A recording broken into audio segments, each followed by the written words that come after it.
અમદાવાદ જિલ્લાના ધોળકા તાલુકાના ભેટાવાડા અને આસપાસના જે ગામોમાં જે રીતે કેમિકલથી લોકો પરેશાન છે, લોકોનો જીવ, લોકોનું જીવન જે છે તે દોયલું થયું છે, મુશ્કેલ થયું છે, બીમારીયુક્ત થયું છે, કેન્સરયુક્ત થયું છે, તેને લઈને હવે તેઓ આંદોલન કરી રહ્યા છે, પ્રતિક ઉપવાસ કરી રહ્યા છે, ધરણા કરી રહ્યા છે, મહિલાઓ પુરુષો તમામ.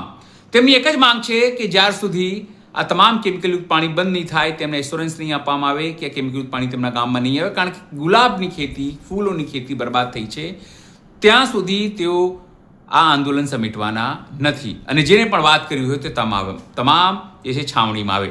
મહત્વપૂર્ણ બાબત એ છે કે ત્યાં એ તમામ લોકો જે છે તે છાજિયા લઈ રહ્યા છે, સ્થાનિક ધારાસભ્યના, પીએમ મોદીના, ત્યાં લોકલ જે સાંસદો છે તે તમામના, અને કોસી રહ્યા છે ભારતીય જનતા પાર્ટીને, તેનો વિરોધ પણ કરી રહ્યા છે. નમસ્કાર, હું છું ચિંતામણી પુતેલ પટેલ. સ્વાગત છે આપણા અમારા કાર્યક્રમમાં. આવો જોઈએ કઈ રીતે ત્યાં વિરોધ પ્રદર્શન થઈ રહ્યું છે, ધરણા પ્રદર્શન થઈ રહ્યું છે, રેલી થઈ રહ્યું છે, અને જે મહિલાઓ ત્યાં ભેગી થઈ છે તે સરકારને શું કહી રહી છે, કેવી રીતે નારાજગી દર્શાવી રહ્યા છે. બંધ કરો, બંધ પાણી બંધ કરો, બંધ કરો, બંધ કરો, બંધ કરો. आगे बढ़ो, बेटा बढ़ो, तुम आगे बढ़ो, नमस्कार, आगे बढ़ो, बेटा बढ़ो, तुम आगे बढ़ो, बंद करो, बंद करो, बंद करो, बेटा बढ़ो, तुम आगे बढ़ो.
પણ ક્રાંતિની જ્યોત જલાવવી પડશે આપણા, અને ક્રાંતિની જ્યોત નહીં જલાવે ત્યાં સુધી આપણો અવાજ એ લોકો સુધી પહોંચશે નહીં. એટલે હંમેશા અહીંયા જેટલા આવો એટલા ક્રાંતિની વાત કરો, ક્રાંતિ સિવાય કોઈ કઈ વાત કરશે નહીં. ગીતો ગાવ તો આ ભાજપ સરકારની સામે, ભાજપ સરકારની વિરોધના ગીતો ગાવ તો ખુરશીમાં જે બેઠા છે તેમને સંભળાશે. એ સિવાય કોઈ ગીત નહીં ગાવાના. આપણે એમના વિરોધના ગીત નહીં ગાવશું, કહીએ આપણે ભક્તિની વાતો કરશો તો હજુ એમને એવું જ થશે કે હજુ આ અમને ગાંજો પીને બેઠા છે, હજુ ભાંગ પીને, શંકર ભગવાનની ભાંગ પીને બેઠા છે.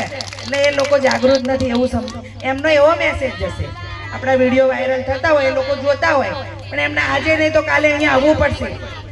અને જ્યાં સુધી નહીં આવે ત્યાં સુધી આપણે લડવાની આપણામાં તાકાત છે. પણ હકીકતમાં સાવિત્રીબાઈ, જે આપણો ઓબીસી સમાજ દરેક ભારત દેશની અંદર સ્ત્રીઓને ભણાવવામાં આવતી નહોતી, ત્યારે એક સાવિત્રી માતા હતા, જ્યોતિબા ફૂલેના પત્ની. એમને નાના નાનપણ બહુ સંઘર્ષ કર્યો. તેમને નાની નાની બાળાઓને ભણાવતા ત્યારે એમની ઉપર કિચડ નાખવામાં આવતું હતું. આપણે જાગૃત હતા ને તો આપણે શું કહે, અમારી છોકરીઓ ભણાવવાની નથી, તો આપણે એમને શું કરતા હતા, એમની ઉપર કિચડ નાખતા હતા. કારણ કે લોકો એ સમયમાં મનુસ્મૃતિ હતી, એટલે એ લોકો આપણને જાગૃત કરવા માંગતા નહોતા. આપણે આ રીતે કરીએ, ભગવાનનું નામ લઈએ, ભક્તિ કરીએ, પણ આ ગંદા પાણી બાજુ આપણે જોઈએ નહીં. અને આપણું ગામમાં કેટલી ગંદકી આવી ગઈ, પણ આપણે એનું ધ્યાન રાખતા નથી. કારણ કે આપણે જાગૃત હોત, આમાં કોઈ પણ બેન કે કોઈ પણ ભાઈ જાગૃત હોત તો જે દિવસથી આ પાણીનો રેલો ગામમાં આવ્યો ત્યારથી જ અટકાયું હોત. પણ આ ગામમાં, આજુબાજુના ગામમાં કોઈ જાગૃત નથી. એની આજે આપણે ભોગવી રહ્યા પરિસ્થિતિ એનું આ કારણ છે. હવે આ બધું તમે ભક્તિ કરો, એક દિવસમાં એક સવાર સાંજ ભક્તિ કરવાની, બીજું બધું ગામનું ધ્યાન રાખવાનું કે આ ગામની પરિસ્થિતિ શું છે, તો આ દેશનો, આ ગામનો વિકાસ થશે. આપણને જે ભાજપ સરકારની વાત નથી, કોઈ બી સરકાર હોય, પણ આપણે ભાનમાં રહેવું પડશે, નહીં તો આપણને ગુલામ છીએ અને વધારે ગુલામ કરવામાં આવશે. આજે આપણે એવું માનીએ છીએ કે આપણે આઝાદ છીએ. આપણે આઝાદ હોત તો આ મંડપ ના બાંધવા પડત, આ ખીચડી ના બનાવવી પડત, આ છાશ ના પીવી પડત.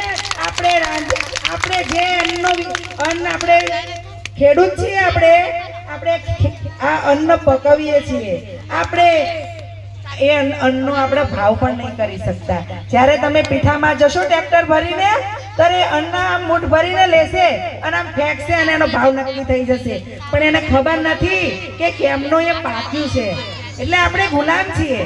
ત્યારથી તમને ખબર પડવી જોઈએ કે આપણે કઈ રીતે ગુલામ છીએ. એટલે આપણે ભક્તિ કરવાની, પણ અહીંયા નથી ભક્તિ કરવાની. અહીંયા તો ક્રાંતિનો નારો જ ગુંજશે. આ મંડપની અંદર ક્રાંતિની વાતો જ કરવાની, ભગવાનની ભક્તિ કરવાની ઘરે આપણે. પણ આજે આપણે લડવા નીકળ્યા છે. આપણને હક કોને આપ્યો? સંવિધાને. આ હક ની લડાઈ છે આપણે સંવિધાનથી લડવાની. જો સંવિધાન ના હોત તો આપણે અહીંયા બેસી શક્યા ના હોત. આજે પોલીસની ગાડીઓ આપણને ઉઠાયા હોત, પણ આપણને હક અધિકાર સંવિધાનથી મળ્યો છે. એ સંવિધાનને બચાવવું પડશે આપણા હક અધિકારને લડવા માટે. એટલે હું તમને કહું છું કે મારી માતાઓ, બહેનો, તમને જે મેં રોક્યા મને માફ કરજો, પણ તમારે ખરેખર જાગૃતિની જરૂર છે. આ ભક્તિ કરવાની તો હું તમને ના નથી પાડતી, પણ ખરેખર આપણા બાળકો, આપણા પિતા, આપણા માતાઓનું રક્ષણ કોને કરવાનું છે? આપણે પોતે કરવાનું છે. કોઈ તમારું રક્ષણ કરવા નહીં આવે. એ આઝાદી झूठी है, दुखी है, वोट हमारा राज तुम्हारा, नहीं चलेगा, नहीं चलेगा, वोट हमारा राज तुम्हारा, नहीं चलेगा, नहीं चलेगा। ए आजादी झूठी है, देश की जनता भूखी है, ए आजादी झूठी है, भूखी है।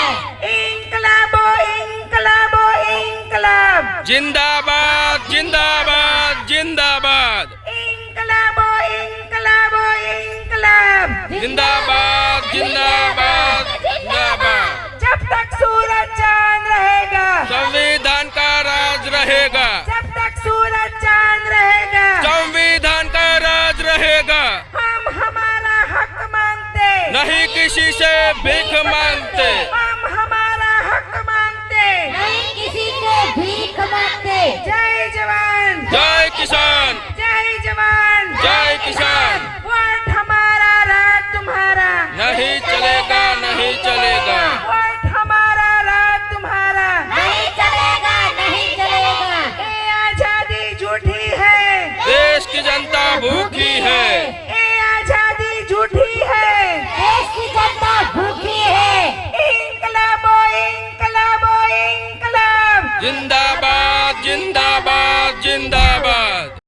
આજે આંદોલન ચાલી રહ્યું છે તેને આપ શું વિચારો છો જોઉથી અમારા કોમેન્ટ બોક્સમાં કોમેન્ટ કરજો. એ સિવાય અમારી યુટ્યુબ ચેનલ લાઈક કરો, સબસ્ક્રાઇબ કરો, બેલ આઇકન દબાવો. સાથે અમારા નવા ઇન્સ્ટા પેજ અને ફેસબુક પેજને પણ તમે લાઈક કરો, શેર કરો અને ફોલો કરો. અત્યાર માટે બસ આટલું જ.